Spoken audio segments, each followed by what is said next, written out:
Kumusta mga brad? Ito ng part 2 ng iba't ibang mami na nadiskubre ng mga archaeologist na nagpasyak ng gusto sa kanila. Kung bago ka lang sa aking channel, huwag kalimutang i-click ang subscribe button at notification bell para updated ka sa mga kwento at trivia na gaya nito. Let's go! Sa paglipas ng panahon, ang pag-discover na yata sa mga mami ang tanging nakakapagpatindig ng balahibo ng mga archaeologist. Ngayon, isa-isay natin ang 5 nakakakilabot na mamis na natagpuan ng mga archaeologist. Simulan na natin sa number 5. Mud-covered mummy. Karamihan sa ancient Egyptian mummies ay nababalutan ng makapal na resin shell na pumuprotekta laban sa pagkasira nito. Gayunpaman, ang mga Australian researchers ay nasyak nung na-discover nila ang mummy sa Southern Egypt na nababalutan ng makapal na layer ng putik. Kung sa bagay, kung putik nga naman ang gagamitin na pang-cover sa mummy ay hindi ito magastos dahil ang resin that time ay available lang sa mga sobrang yayaman na tao sa Egypt. Ang mummy na natagpuang nababalot sa makapal na putik ay isang babae na itinatayang nasa 20s ang edad nung namatay ito. Number 4. Infant mummies. May mga nadiskubre rin ng mga archaeologists na infant mummies matapos ang maagang pagkasawi nito sa panahon ng ancient Egypt. Karamihan dito ay mga naging anak ng hari at reyna ng Egypt na maagang binawian ng buhay dahil sa iba't ibang mga klase ng sakit na nung time na yon wala pang lunas. May mga ibang kaso nga na kahit fetus pa lang dumaan sa mummification treatment. Noong taong 2021, in-announce ng mga archaeologist ang discovery sa isang babaeng mami na buntis at maging ang sanggol sa kanyang sinapupunan ay namamify din.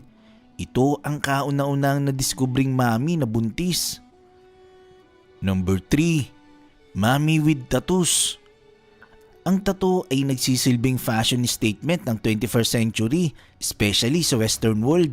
Pero para sa mga tribo at reliyon sa buong kasaysayan, ito ay sobrang halaga at bahagi na ng kanilang tradisyon, kaya ang pagtatato sa kanila ay compulsory. Tulad na lang sa Deir el Medina sa Egypt, ang mga archaeologist ay nagulat nung natagpuan nilang 7 mummified na babaeng puno ng tato sa kanilang buong katawan. Ang isang mummy rito na natagpuan ay halos nasa 30 tato ang meron sa kanyang katawan. Mas marami ito kumpara sa bilang ng tato sa ibang mummy na natagpuan. Pinaniniwalaan na ang mga tattoo sa ancient Egypt ay may malaking importansya sa kanilang paniniwala at kultura. Ang kanilang mga tattoo ay simbolo ng kanilang artistic expression. Number 2. Chinchorro mummies. Ang mga mummies ay kilala sa pagiging most iconic aspects ng ancient Egyptian civilization. Pero alam nyo ba na hindi lahat ng mummies ay nagmula sa ancient Egypt? In fact, karamihan sa pinakalumang mummy sa buong mundo ay ang mga Chinchorro mummies na natagpuan sa northern Chile at southern Peru. Gayunpaman, ang mga mummies na ito ay hindi singgarbo ang pagkakadecorate at hindi ganun ka-preserve di tulad sa Egyptian mummies. Pero alam nyo ba na itinataya na ang mummy na ito ay nagmula pa sa taong 7020 BC? I-imagine nung mga panahong yan wala pang Egyptian civilization. Ang mga Chinchorro mummies ay natural ang pagkakamummified. Kaya nung nadiskubre ito ay maingat na preserve ito, katulad sa pamamaraan ng ancient Egyptians. Ang Chinchorro mummies ay kinabibilangan ng mga lalaki, babae, sanggol at iba pa. Umabot sa total 282 na mummies ang natagpuan sa area na ito matapos ang initial discovery noong 1917. Ang mga Chinchorro ay nagsimulang i-mummify artificially ang mga namamatay sa kanila mga around 5000 BC na. Ibig sabihin, 2000 years pang lumipas bago pa maisip ng ancient Egyptians ang ideyang ito. Number 1. Hatshepsut mummy. Si Hatshepsut ay pang-5 faraon ng 18th ancient Egyptian dynasty. Siya ay kinoconsider na most powerful woman in history at most successful female Egyptian monarch. Kilala rin siya bilang isa sa most prolific rulers ng Egypt.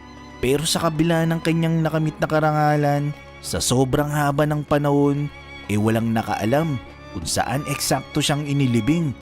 Siyempre, inassume na si Hatshepsut ay inilibing sa Valley of the Kings, malapit sa Luxor. At noong early 20th century ay sinimulan nilang paghahanap sa lugar na pinaniniwalaan na pinaglibingan nito. Pagpunta nila sa area, binuksan nila ang kabaong at laking gulat nila na nakaukit ang pangalan ni Hatshepsut at pangalan ng kanyang ama. Kaya nga lang, wala itong laman. Pagkaraan ng ilang taon, may na-discover uli silang panibagong puntod na ang nakalagay na pangalan ay KV-60 at binuksan uli nila ito. Pagbukas dito, naglalaman ito ng 2 kabaong na may nakahimlay na 2 babae. Ang isa ay may mummified geese. Ang isa naman ay may nakasulat na pangalang Citriin. Sila ang mga pinaniniwalaan na naging alipin ni Hatshepsut. Ibig sabihin, bigo pa rin sila na makita ang mami ni Hatshepsut. Gayunpaman, pagkalipas ng 100 taon, matapos matagpuan ng 2 maming ito, hindi pa rin alam kung nasaan ang kanyang puntod. Pero patuloy pa rin ang paghahanap nila sa mami nito. Kaya naman ang mga archaeologists ay nagdesisyon na buksan ng mga box na naglalaman ng mga personal niyang pagmamayari. At dito natagpuan ang isa niyang ngipin. At wala na silang sinayang na panahon. At agad-agad nila itong minatch sa mga mami na nabuksan na nila noon. At dito na pag-alaman na yung kinikilala nila noon na alipin ni Hatshepsut ay si Hatshepsut pala yun mismo.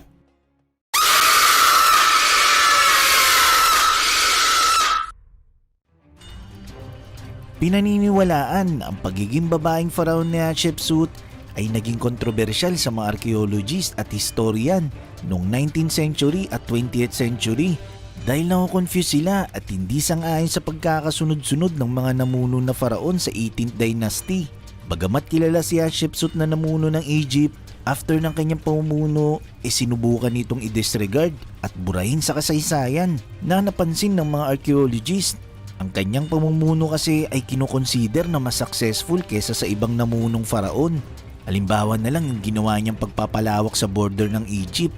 Kaya naging banta si Hatshepsut sa mga traditional na lalaking pharaon.